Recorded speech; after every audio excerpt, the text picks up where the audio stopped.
ఆధారం మన సంస్కృతి.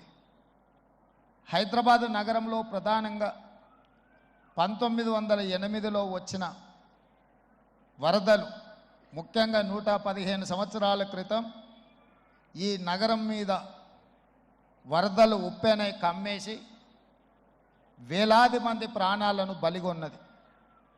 ఆనాటి పాలకుడు నిజాం సర్కార్ చెల్లించిపోయి వేలాది మంది ప్రాణాలు కోల్పోవడానికి కారణమైన ఈ వరదల్ని నియంత్రించాలి అని అంటే ఏమి చేయాలి అని ప్రపంచంలో ఉండే గొప్ప వ్యక్తులందరినీ సంప్రదించి మోక్షగుండం విశ్వేశ్వరయ్య గారిని, ప్రపంచానికి ఒక ఆర్కిటెక్ట్ అయిన మోక్షగుండం విశ్వేశ్వరయ్య గారిని నియమించడం జరిగింది. వారు పూర్తిగా ఈ ప్రాంతాన్ని, ఈ క్షేత్రాన్ని, ఈ భూమి యొక్క నైసర్గిక స్వరూపాన్ని అర్థం చేసుకొని వికారాబాద్ అడవుల నుంచి వచ్చే వరదలని నగరం మీద పోటెత్తకుండా ఉండడానికి ఉస్మాన్ సాగర్, హిమాయత్ సాగర్ని నిర్మించి ఫిరంగి కాలువ ద్వారా, మూసీ నదుల ద్వారా, ఈసా నదుల ద్వారా వచ్చే నీటిని నియంత్రించి ఆ నీళ్లను నగరానికి తాగునీటిగా మార్చి ఈ ప్రాంతంలో గొలుసుకట్టు చెరువులను నిర్మించి హైదరాబాదు హెరిటేజ్ సిటీనే కాదు, Hyderabad is a lake city అని చెప్పి నిజాం సర్కార్ 100 సంవత్సరాల ముందే ఒక అద్భుతమైన కట్టడాలను నిర్మించి మనకు అందించాడు. వారి వారసత్వంగా వచ్చిన ఈ కట్టడాలు మొన్న జరిగిన ఎండాకాలంలో తాగునీటి సమస్య వచ్చే కృష్ణా, గోదావరి ఎండిపోతే హైదరాబాదు నగరానికి దాహార్తి తీసింది గండిపేట, అంటే ఉస్మాన్ సాగర్, హిమాయత్ సాగర్ నుంచి ఈ నగరానికి తాగునీటిని వాడుకున్నామన్న సంగతి రాష్ట్ర ముఖ్యమంత్రి నేను చెప్పదలుచుకున్నా. ఈ ప్రజలకు కోట్లాది మంది దాహార్తిని తీర్చే ఈ యొక్క చెరువులను శ్రీమంతులుగా, గొప్ప వ్యక్తులుగా ఉన్న వాళ్ళు వాటి పక్కనే ఫామ్ హౌజుల పేరు మీద నిర్మించుకొని వాళ్ళ డ్రైనేజ్ కాలువలు తీసుకెళ్ళి గండిపేటలో కలిపినారు. నేను ఇక్కడ వేదిక మీద ఉన్న పెద్దలతో పాటు ఇక్కడ వచ్చిన భక్తులను నేను ఒకటే మాట అడగదలుచుకున్నా.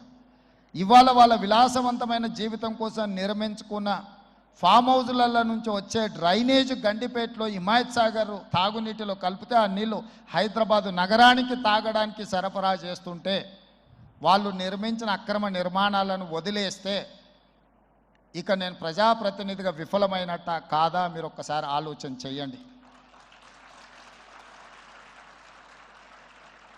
అందుకే ఒత్తిడి వచ్చినా, మిత్రులకు ఫామ్ హౌజులు ఉన్నా ఏవి వదలకుండా హైడ్రా అనే ఒక సంస్థను ఏర్పాటు చేసి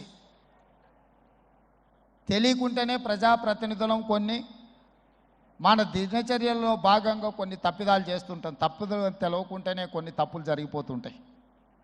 మరి ఆ ఖాతాను సవరించుకోవడానికి, ఆ బ్యాలెన్స్ షీట్ను సవరించుకోవడానికి తెలిసి కొన్ని మంచి పనులు చేయాలని నేను ప్రగాఢంగా విశ్వసిస్తున్నా, నమ్ముతున్నా. ఆ తెలిసి చెయ్యాలనుకుంటున్న మంచి పనులో భాగము ఈ చెరువులను చెరబట్టిన వాళ్ళ నుంచి విముక్తి కలిగించాలన్న ఏకైక లక్ష్యంతోనే ఈరోజు చెరువులను ఆక్రమించుకున్న వాళ్ళను ఎవరిని వదలకుండా ఉక్కు పాదంతో అణిచివేయాలన్న ఆలోచన, అందులో నిర్మాణాలను ఏ ఒత్తిడి వచ్చినా వెనక్కి తక్కకుండా తొలగించాలన్న ఆలోచనతోనే ఈరోజు ఈ చెరువులలో ఉన్న అక్రమ కట్టడాలను కూలగొడుతున్నాము. దీనికి స్ఫూర్తి భగవద్గీత అనే కురుక్షేత్ర యుద్ధ సందర్భంలో అర్జునుడు ఆయుధాలను కింద పడేసి రాజ్యం కోసం భీష్మ పితామహుడు, అదేవిధంగా కర్ణుడు, దుర్యోధనుడు, దుశ్శాసనుడు, నా సహోదరులందరూ ఆ పక్కన నించుంటే రాజ్యం కోసం వాళ్ళందరినీ సంహరించడం, వాళ్ళని సంహరించి రాజ్యాన్ని సాధించుకోవడం ద్వారా ఏమి ఉంటుంది, ఏం మనశ్శాంతి వస్తుంది అని చెప్పి అర్జునుడు యుద్ధతంత్రం నుంచి తప్పుకుంటా అన్నప్పుడు శ్రీకృష్ణ భగవానుడు బోధించిందే భగవద్గీత. చంపేదెవరు, చంపించేదెవరు, లోక కళ్యాణం కోసం నీ బాధ్యతను నెరవేర్చాల్సిందే, ధర్మం బ్రతకాలి, అధర్మం ఓడాలి అంటే నువ్వు యుద్ధం చెయ్యాల్సిందే అనే యుద్ధ నీతిని ఆ రోజు అర్జునుడికి బోధించింది శ్రీకృష్ణ భగవానుడు. ఇవాళ ఆ శ్రీకృష్ణ భగవానుడి బోధనానుసారమే ఈరోజు ఈ చెరువులను కాపాడే కార్యక్రమాన్ని నేను తీసుకుంటున్నా. నాకు తెలుసు ఈ చెరువులలో నిర్మాణమైన విలాసవంతమైన ఫామ్ హౌజులు ప్రభుత్వాన్ని ప్రభావితం చేయగలిగిన స్థానాలలో ఉన్న చాలామంది వ్యక్తులు ఉన్నారు. ప్రత్యక్షంగా ప్రభుత్వంలో భాగస్వాములు అయి ఉండొచ్చు, లేకపోతే ఈ సమాజం మీద బాగా ప్రభావితం చేయగలిగిన వ్యక్తులు ఉండొచ్చు. కానీ వాటన్నిటినీ నేను పట్టించుకోదలుచుకోలే. ఇది భవిష్యత్ తరాలకు, ఇది రాజకీయాలకు సంబంధం లేదు. నేను స్పష్టంగా చెప్పదలుచుకున్నా. రాజకీయాల కోసమో లేకపోతే రాజకీయ నాయకులను కొంతమందిని దృష్టిలో పెట్టుకొని చేపడుతున్న కార్యక్రమం కాదు ఇది. భవిష్యత్ తరాలకు, మన పిల్లలకు, వాళ్ళ పిల్లలకు వారసత్వంగా మనం అందించే సంపద ఈ సరస్సులు, ఈ నదులు, లేకపోతే ఈ రోజున్న ఈ చెరువులు. ఈ ప్రకృతి సంపదను మనం విధ్వంసం చేస్తే ప్రకృతి మన మీద కక్ష కడుతుంది.